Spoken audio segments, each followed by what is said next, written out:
Good evening all of you. चलिए, आज का जो लेक्चर होने वाला है वह काफ़ी इम्पोर्टेंट लेक्चर होने वाला है, बिकॉज आज के लेक्चर्स में हमने आपके जो क्लास 12th का यूनिट नंबर 1 है जिसका नाम है इलेक्ट्रोस्टैटिक्स, उस इलेक्ट्रोस्टैटिक्स से हमने 3 न्यूमेरिकल्स को यहाँ पर डिस्कस करेंगे जो आपके डीसी पांडे बुक के न्यूमेरिकल्स हैं। और आप लोग जानते हैं कि डीसी पांडे बुक आपका जेई एग्ज़ाम और नीट एग्ज़ाम के लिए कितना इम्पॉर्टेंट है। सो यह जो लेक्चर होने वाला है वो आपका इम्पॉर्टेंट हो किसके लिए, जेई के लिए, नीट के लिए और साथ ही साथ बोर्ड एग्ज़ाम्स के लिए। जिस बोर्ड में आपके अच्छे लेवल्स के न्यूमेरिकल आते हैं उनके लिए ये वीडियो हाईली यूजफुल है। सो सभी को वेलकम आपके अपने यूट्यूब चैनल एचआर क्लासेस में। सो चलिए बिना लेट किए हुए फ्रेंड्स स्टार्ट करते हैं। देखिए, आज से जो हम लोग आज सीरीज स्टार्ट करने वाले हैं, इस सीरीज का हम लोग नाम देते हैं बूस्टर सीरीज। क्या नाम देते हैं? Booster series. और ये आपका काफ़ी हेल्पफुल होगा जेई एग्जामिनेशन मेंस और एडवांस दोनों के लिए, बिकॉज यहाँ पर हम लोग मेंस प्लस एडवांस के प्रीवियस ईयर क्वेश्चंस को भी कवर करेंगे, नीट के प्रीवियस ईयर क्वेश्चंस को कवर करेंगे और साथ ही साथ जो आपके बोर्ड एग्जामिनेशन है और सीबीएसई में जिसमें आपके बहुत बेटर क्वेश्चन सीबीएसई में भी पूछे गए हैं उनको भी कवर करेंगे।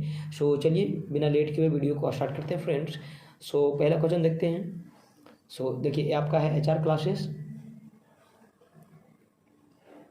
चलिए, जो आपका फर्स्ट नंबर क्वेश्चन है फ्रेंड्स, फर्स्ट नंबर क्वेश्चन करने से पहले हम लोग जान लेते हैं कि कुछ सा कंसेप्ट जान लेते हैं। तो कंसेप्ट को हम लोग फटाफट ले लेते हैं। सपोज करते हैं कि हमारे पास 2 चार्ज हैं, एक है आपका प्लस Q1 और एक चार्ज है आपका प्लस Q2 और दोनों के बीच की जो दूरी है वह है आपका, सपोज करते हैं स्मॉल d। ठीक है, तब जो फोर्स लगेगा दोनों चार्जेस के बीच कूलम्ब्स लॉ के अकॉर्डिंग आप लोग जानते होंगे F बराबर K into product of charges यानी Q1 into Q2 upon distance का एक्स वायर, जहाँ पर आपका K जो होता है वह होता है आपका 1/4 pi epsilon naught into epsilon r के बराबर। यदि ये दोनों चार्ज के बीच देखिए कुछ तो मीडियम होगा, यदि आपका मीडियम हो जाए एयर, यदि आपका मीडियम क्या हो जाए, एयर हो जाए, तो यह जो एप्सिलॉन r है इसको बोलते हैं रिलेटिव परमिटिविटी। तो यह हो जाएगा आपका एप्सिलॉन r 1, यानी कि जो फोर्स लगेगा एयर में वह हो जाएगा आपका 1/4 pi epsilon naught into Q1 Q2 upon distance का एक्स वायर। देखिए एप्सिलॉन r का मान कितना हो गया 1। यदि मीडियम रहे कोई अनदर मीडियम तो उसमें आपका डायरेक्ट इसी प्रकार रहेगा। So FM is equal to 1/4 pi epsilon naught into epsilon r Q1 Q2 upon distance का एक्स वायर। ठीक है फ्रेंड्स, यही कंसेप्ट का हम लोग उपयोग करेंगे फर्स्ट नंबर क्वेश्चन में। देखिए, आपका मीडियम जिस मान लेते हवा हो गया तो इसका मान इतना आ गया, पानी हो जाएगा तो कुछ चेंज कर जाएगा फोर्स, अगर ऑयल हो गया तो कुछ चेंज कर जाएगा। सो चलिए देखते हैं फ्रेंड जो आपका फर्स्ट क्वेश्चन है। देखिए, 2 point charges Q1 and Q2 are placed at a distance of 50 metre. कि 2 पॉइंट चार्जेज हैं, एक है आपका Q1 और एक है आपका Q2, दोनों को क्या किए हैं 50 मीटर की दूरी पर रखे हुए हैं। कोई दिक्कत? दोनों चार्जेस को 50 मीटर की दूरी पर रखे हुए हैं from each other in air. कहाँ पर रखे हैं? और दोनों के बीच का जो मीडियम है वह एयर है। तो चलिए यहाँ देखते हैं जो फोर्स लगेगा, फोर्स इन एयर वह हो जाएगा आपका 1/4 pi epsilon naught into Q1 Q2 upon distance का एक्स वायर। सो डिस्टेंस आपका कितना है 50, सो 50 का क्या हो जाएगा होल एक्सपायर हो जाएगा। चलिए अब नेक्स्ट पढ़ते हैं। एंड इंटरेक्ट विथ या सर्टेन फोर्स, और जब उसे 50 सेंटीमीटर की दूरी में हवा माध्यम यानी एयर मीडियम में रखते हैं तो एक आपका सर्टेन फोर्स को एक्सपीरियंस करता है। The same charge are now put in oil whose relative permittivity is 5। यानी अब क्या कर दिए कि यही जो सेम चार्ज है, इस सेम चार्ज को हम लोग ऑयल में रख दिए। कहाँ पर रख दिए? ऑयल में पुट कर दिए, यानी कि ऑयल में हम लोग रख दिए। और यह जो ऑयल है, यानी अगर आपका मीडियम क्या हो गया? ऑयल हो गया। और ऑयल का जो रिलेटिव परमिटिविटी दिया हुआ है वह कितना दिया हुआ है? 5 दिया हुआ है। ठीक है, रिलेटिव परमिटिविटी कितना दिया हुआ है? 5 दिया हुआ है। उसके बाद देखिए, if the interacting force between them is still the same, यानी कि क्या कहें कि आप ऑयल में रखें, उसके बावजूद भी जो फोर्स लग रहा है वह क्या है? आपका सेम है, यानी फोर्स आपका एफ लग रहा है। तो देखिए आपका एप्सिलॉन आर आ गया, यानी कि सर डिस्टेंस में कुछ हेरफेर हुआ होगा, तो हम लोग को निकालना है कि अब जो है वह कितना डिस्टेंस हुआ होगा। अब कितना डिस्टेंस हुआ होगा ना। तो मान लेते हैं कि अभी जो डिस्टेंस है वह है आपका d1, तो फोर्स इन मीडियम हो जाता है आपका 1/4 pi epsilon naught into epsilon r into Q1 Q2 upon यहाँ पर डिस्टेंस है d डैश का XY। कोई दिक्कत है नहीं। और क्या बोला है कि आप ऑयल में रखें चाहे आप एयर में रखें, फोर्स क्या लग रहा है? आपका सेम लग रहा है, यानी FA इज इक्वल टू आपका क्या है? FM है। सो आप देख सकते हैं जब इन दोनों को बराबर करेंगे तो आपका 1/4 pi epsilon not cancel out हो जाएगा, और आपका क्या बचेगा? यहाँ देखिए नीचे वाला में 1/εr। और देखिए बराबर करेंगे तो Q1 और Q2 आपका कैंसिल आउट हो जाएगा, होगा या नहीं? यानी बचेगा 1/εr इंटू 1/d1 का whole square which is equal to 1/50 का होल XY। यहाँ तक किन्हीं को दिक्कत फ्रेंड्स? आई होप आप लोगों को अच्छे से समझ में आ रहा होगा। तो देखिए एप्सिलॉन आर का मान कितना दिया हुआ है? 5। सो यहाँ से पहले हम लोग सॉल्व कर लेते हैं। डी डैश का XY इज इक्वल टू, देखिए डी डैश इधर चल जाएगा, क्रॉस मल्टीप्लिकेशन करेंगे तो आपका 50 का XY इधर चल जाएगा, और 50 का XY कितना होता है आपका? 2500 अपॉन एप्सिलॉन आर का मान कितना दिया हुआ है? 5। आप देख सकते हैं रिलेटिव परमिटिविटी 5। तो इसको आप कट करेंगे तो आएगा आपका 500, यानी कि डी डैश का जो XY हो जाएगा वह 500 आ जाएगा। सो डी डैश का मान निकालना है तो आपका आ जाएगा √500। तो इसको इस प्रकार लिख सकते हैं 500 इंटू 10, सॉरी √5 इंटू 10, और √5 का जो मान होता है फ्रेंड्स वह होता है 2.23। सो आपका आ जाएगा d dash is equal to √5 बराबर लिख सकते हैं 2.23 इंटू 10, यानी ओवरऑल आ जाएगा आपका 22.3 मीटर। सो अब जो डिस्टेंस हो जाएगा ऑयल में वह हो जाएगा 22.3। So option b will be right answer. ठीक है फ्रेंड्स, ये आपका नीट का आया हुआ क्वेश्चन है फ्रेंड, प्रीवियस ईयर का क्वेश्चन है। सो आई होप आप सभी को अच्छे से समझ में आया होगा। चलिए देखते हैं फ्रेंड जो आपका नेक्स्ट क्वेश्चन है। देखिए जो नेक्स्ट क्वेश्चन है फ्रेंड्स ये काफ़ी इंपॉर्टेंट है आपके एग्जाम के लिए। ठीक है, ये आपका जेई मेंस का आया हुआ क्वेश्चन है, जेई मेंस का प्रीवियस ईयर का क्वेश्चन है। देखिए 2 identical beads each have a mass m, कि हमारे पास 2 आइडेंटिकल बीड है और दोनों का मास जो है वह क्या है? आपका m है। मास क्या है? m है, और दोनों में चार्ज कितना है? q है, यानी कि आइडेंटिकल बॉडीज है जिनका मास और चार्ज क्या है? सेम है। वेन प्लेस्ड इन या hemispherical bowl of radius r, क्या करते हैं? ये दोनों बीड्स को हम लोग एक अर्धगोले में रख देते हैं, एक अर्धगोले में जिसका रेडियस कितना है? r है। ठीक है, विथ फ्रिक्शन लेस, और आपका नॉन कंडक्टिंग है, यानी कि जिस हेमिस्फीयर में रखें वह क्या है? फ्रिक्शन लेस है, यानी उसमें फ्रिक्शन नहीं है, और वह क्या है? नॉन कंडक्टिंग वाल है, और उसके जो वाल है वह क्या है? नॉन कंडक्टिंग है। तो the beads move and at equilibrium they are at a distance r apart, यानी कि क्या करता है कि बीड मूव करता है और r दूरी पर वह क्या करता है? इक्विलिब्रियम बना लेता है। तो हम लोगों को बताना है कि चार्ज आपका प्रत्येक बीड में कितना होगा, प्रत्येक बीड में आपका चार्ज कितना होगा, ये हम लोगों को बताना है। देखिए इसे आप नॉर्मल लैंग्वेज में यदि आप समझना चाहते हैं तो इसे आप समझिए कि 2 आइडेंटिकल बॉल है जिसे क्या कर दिए हैं? हेमी स्फीयर में रख दिए हैं, और दोनों बॉल के बीच की दूरी कितना है? कैपिटल R है। तो हम लोगों को बताना है कि चार्ज प्रत्येक जो आपका बीड है उसमें कितना होगा। तो देखिए क्या करेगा, इस बॉल को पृथ्वी अपने सेंटर की ओर खींचेगी या नहीं खींचेगी, खींचेगी ना। तो जिस फोर्स से खींचती है उस फोर्स का नाम होता है वेट, यानी which is equal to mg। चलो ठीक है, कोई दिक्कत किन्हीं को नहीं ना। अच्छा, आप लोग 11th क्लास में पढ़े होंगे, मान लेते हैं आपका एक कोई सरफेस है और इस सरफेस में हम लोग कोई बॉडी को रख दिए हैं, कांटेक्ट में रख दिए हैं। तो ये सरफेस क्या करता है, इस बॉडी पर फोर्स लगाता है जिसे हम लोग बोलते हैं नॉर्मल। एक मिनट, ये पूरी सीधी लाइन जाना चाहिए। क्या बोलते हैं उसको, नॉर्मल। यानी कि जब भी कोई सरफेस के कांटेक्ट में कोई बॉडी आता है तो सरफेस उस बॉडी पर फोर्स लगाता है परपेंडिकुलर, जिसे बोलते हैं नॉर्मल। तो आप देख सकते हैं कि यह जो बॉल है वह इस सरफेस के कांटेक्ट में है या नहीं, यह बॉल है ना। यानी कि सर यहाँ पर एक आपका परपेंडिकुलर नॉर्मल फोर्स लगेगा। सो मान लेते हैं यह हो गया नॉर्मल n, ठीक है। और देखिए यह जो बीड है, ये बीड में चार्ज है, तो चार्ज भैया दोनों के बीच इलेक्ट्रोस्टैटिक फोर्स लगेगा। सो ये बॉल आपका क्या इधर फोर्स लगाएगा, ये जो बीड है वह इस बॉल पर, इस बीड पर इलेक्ट्रिक फोर्स लगाएगा ना, which is equal to Fe। अब चलिए इसका फ्री बॉडी डायग्राम बनाते हैं फिर। चलिए देखिए, ये आपका बॉल था, एक बॉल यहाँ पर था ना, बीड था बीड, तो ये बीड इधर फोर्स लगाएगा इस बीड पर, यानी कि इलेक्ट्रोस्टैटिक फोर्स इधर लगा। देखिए इसे क्या करेगी, पृथ्वी अपने केंद्र की ओर खींचेगी, कितना फोर्स है, mg फोर्स है।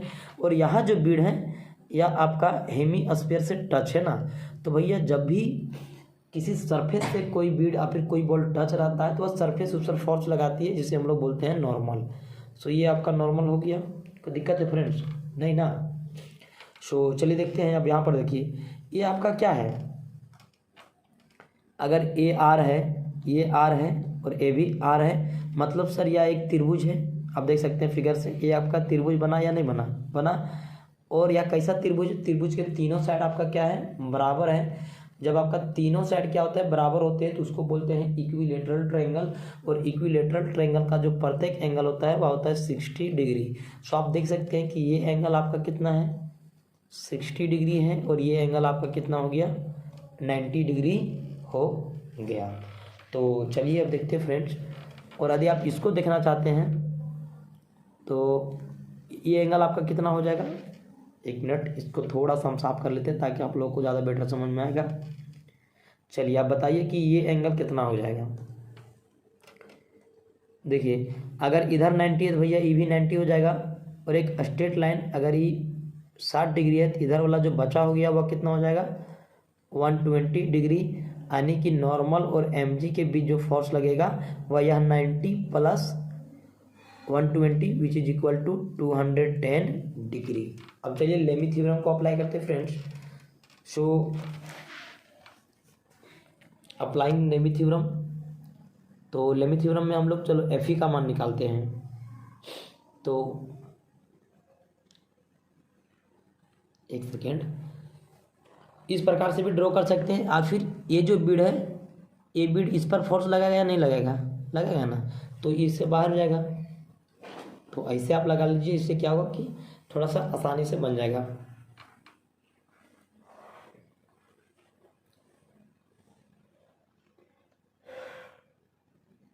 चलिए एक बार और फ्री बॉडी डायग्राम बना लेते हैं। mg आपका इधर है, नॉर्मल आपका इधर है, और इलेक्ट्रोस्टैटिक फोर्स इधर बोल सकते हैं, तो आप इधर से भी ले सकते हैं। तो ये 60 था और ये वाला कितना था, 90 डिग्री।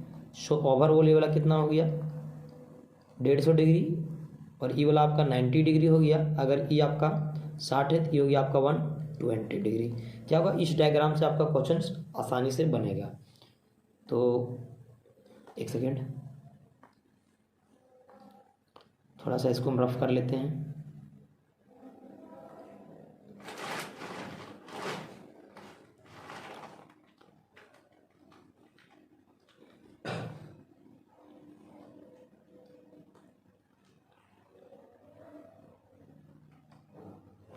चलिए अब देखते हैं, लेमी थ्योरम को अप्लाई करते हैं। शो mg अपॉन, देखिए mg ले रहे हैं तो इस कंपोनेंट को छोड़कर जो दो कंपोनेंट है उसके बीच का एंगल, तो एफ ई और एन के बीच का एंगल कितना है 120, so sine 120 degree which is equal to F E ले लेते हैं। तो अगर एफ ई लिए तो इस कंपोनेंट को छोड़कर जो बचा कंपोनेंट है उसके बीच का एंगल तो वह कितना है साइन 150 डिग्री ना। देखिए अगर आप इसको छोड़ दीजिएगा तो आपका केवल यही दोनों एंगल, यही कंपोनेंट ना बचेंगे, और इसके बीच का एंगल कितना है 150, इसलिए 150 ले लिए। आई होप कि आप लोग पढ़े हैं लेमी थ्योरम। तो एम जी और कॉस 120 सॉरी साइन 120 को क्या लिख सकते हैं कॉस 30, और एफ ई अपॉन साइन 150 को क्या लिख सकते हैं कॉस 60 ना। आई होप कि आप लोग ये सब बेसिक चीज़ को जानते होंगे। So F E is equal to हम लोग क्या लिख सकते हैं cos 60 degree upon cos 30 degree into M G. तो कॉस 60 का मान कितना होता है 1/2 और कॉस 30 का √3/2 इंटू एम जी। सो ये 2 से 2 कैंसिल आउट हो जाएगा, यानी आपका ओवरऑल बचेगा 1/√3 एम जी, 1/√3 एम जी बचेगा। अब चलिए देखते हैं फ्रेंड्स, एफ ई को हम लोग लिख सकते हैं के into Q1 Q2 upon distance का x² और डिस्टेंस है आपका r का x², और Q1 और Q2 को हम लोग लिख देते हैं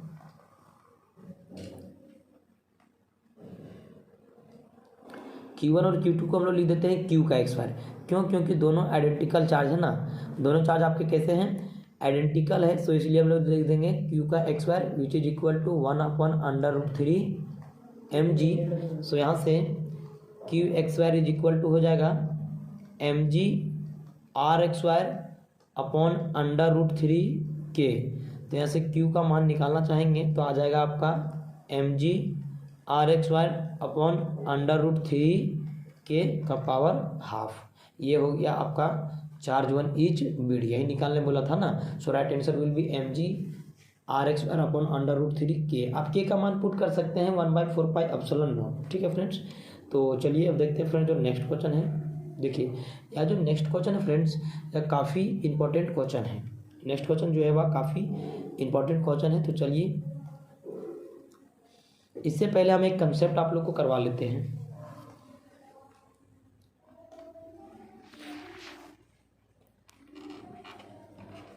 कंसेप्ट को देख लीजिए, आज केवल कंसेप्ट को करते हैं। इस कंसेप्ट के माध्यम से आप लोग कोशिश कीजिएगा कि हम इस क्वेश्चन को कर सकें। मान लेते हैं कि दो चार्ज को एक कॉमन पॉइंट से हम लोग किसी स्ट्रिंग के माध्यम से लटकाए हुए हैं, और स्ट्रिंग का लेंथ आपका कितना है L है, और जो वर्टिकल एंगल बनाता है प्रत्येक स्ट्रिंग और कितना बनाता है थीटा।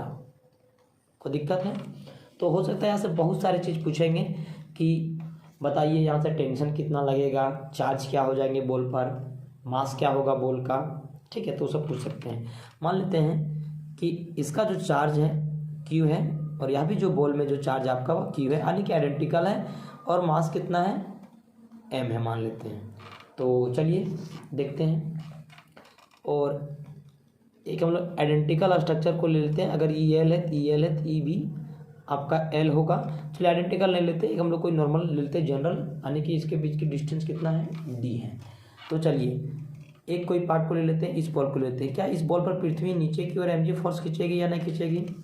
अगर ये धागा है तो इसमें टेंशन लगेगा भैया टी, कोई दिक्कत नहीं ना। चलिए अब थोड़ा सा और डीप में जाते हैं। अगर टेंशन टी लगा तो इसमें क्या करते हैं कंपोनेंट को हम तोड़ते हैं, ऐसे कंपोनेंट को तोड़ते हैं। तो अगर ये थीटा है तो ई वाला भी कितना हो जाएगा थीटा। और यहाँ से आप यहाँ से देख सकते हैं टी के पास आपके पास दो कंपोनेंट हो गया, एक इधर कंपोनेंट हो गया और एक इधर, और ये हो गया आपका थीटा। तो जिधर थीटा रहता है उसको हम लोग क्या लिख सकते हैं कॉस थीटा में, और जिधर थीटा नहीं रहता है उसको क्या लिख सकते हैं साइन थीटा में। सो आप इधर क्या लिख सकते हैं इसको टी कॉस थीटा, और इधर आप लिख देंगे टी साइन थीटा। तो दिक्कत है फ्रेंड्स नहीं ना। अच्छा ये दोनों बॉल में क्या है चार्ज है, तो क्या ये बॉल जो है वह इस बॉल पर फोर्स लगाएगा या नहीं लगाएगा? तो लगाएगा। तो इलेक्ट्रोस्टैटिक फोर्स आपका बाहर चल जाएगा। सो Fe आप यहाँ से देखिएगा कि इक्विलिब्रियम के केस में क्या होगा, ना तो ये बॉल ऊपर जा रहा है ना तो बॉल या नीचे जा रहा है। नहीं सर, यह आपका इक्विलिब्रियम है। तो फ्री बॉडी डायग्राम बनाइए। सो आपका नीचे आ जाएगा mg, इधर आ गया t sin थीटा, इधर आ गया आपका t cos थीटा और इधर आ गया आपका Fe। तो आप यहाँ से देखिए, अगर इक्विलिब्रियम हो जाएगा so t sin theta is equal to Fe और t cos theta is equal to mg। दोनों को क्या करते हैं, डिवाइड कर देते हैं। तो डिवाइड करेंगे तो आपका t से t कैंसिल आउट हो जाएगा, यानी आ जाएगा tan theta is equal to Fe upon mg। एक फार्मूला आपका यहाँ से बना कि tan theta is equal to Fe upon mg। यहाँ से आप m भी निकाल सकते हैं। Fe का मान आप लोग जानते हैं कि भैया होता है K1 K2 अपॉन डिस्टेंस का x²। तो आप यहाँ से डिस्टेंस भी निकाल सकते हैं, चार्ज भी निकाल सकते हैं। आइडेंटिकल चार्ज दिया हो तो आप Q(x²) भी इसको लिख सकते हैं, ठीक है। अगर चलिए यहाँ से बहुत सारे कंपोनेंट यानी कि फोर्स निकल सकता है, mg निकल सकता है, इस थीटा का मान निकल सकता है। नहीं, mg मतलब मास निकल सकता है, थीटा भी निकल सकता है और Fe में चार्ज भी निकाल सकते हैं, या फिर आप डिस्टेंस भी निकाल सकते हैं। अगर आपको बोल दे टेंशन निकालने के लिए, तब आप क्या करिएगा, तो देखिए अभी हमने जस्ट लिखा कि t sin theta is equal to Fe और t cos theta is equal to mg। अच्छा, हम लोगों को क्या निकालना है, टेंशन। तो टेंशन निकालने के लिए क्या करेंगे कि ये दोनों को एक्सपायर कर देते हैं, दोनों टर्म को जोड़ देते हैं। तो एक्सपायर करेंगे तो आपका क्या हो जाएगा, so t(x²) sin x² theta plus t(x²) cos x² theta which is equal to Fe का x² प्लस mg का x²। आपको दिक्कत है फ्रेंड्स? तो अगर यहाँ से t(x² कॉमन ले लेंगे तो आपका बच जाएगा यहाँ पर sin x² theta plus cos x² theta which is equal to Fe का x² प्लस mg का x²। So overall sin x² theta plus cos x² theta कितना हो जाएगा, 1। So t(x² which is equal to Fe का x² plus mg का x²। तो आप यहाँ से क्या टेंशन नहीं निकाल सकते हैं, टेंशन भी निकल जाएगा। अगर t का मान निकालना है तो आप इसमें अंडर रूट लगा दीजिए, Fe का x² प्लस mg का x²। ये आपका कंसेप्ट था फ्रेंड्स। यही कंसेप्ट से रिलेटेड आपका जो क्वेश्चंस है वह है। इसमें थोड़ा सा वह क्वेश्चन एडवांस है, ठीक है। तो सबसे पहले कल जो है वह कल हम इस क्वेश्चंस में इस कंसेप्ट में हम 2 क्वेश्चंस को कवर करेंगे। उसके बाद जो आपका क्वेश्चन नंबर 3 है उसको कल ही हम लोग एक और कंसेप्ट को डिस्कस करेंगे और उसमें हम लोग कर लेंगे। आज इसलिए उसको नहीं डिस्कस कर रहे हैं कि वीडियो हमारा लॉन्ग पड़ जाएगा। सो आई होप कि आप सभी को समझ में आया होगा। यदि सभी को समझ में आ रहा है तो आप वीडियो को लाइक करें और चैनल को सब्सक्राइब करना ना भूलें, और साथ ही साथ अपने दोस्तों के पास से शेयर कर दें। आपके पास जो भी व्हाट्सएप ग्रुप है, फेसबुक ग्रुप से, उसमें इस वीडियो को जरूर से ज़रूर शेयर करें। So thank you for watching. मिलते हैं नेक्स्ट वीडियो में। जय हिंद, जय भारत। आप लोग एनर्जेटिक बने रहिए और एग्जामिनेशन का तैयारी करते रहिए। सो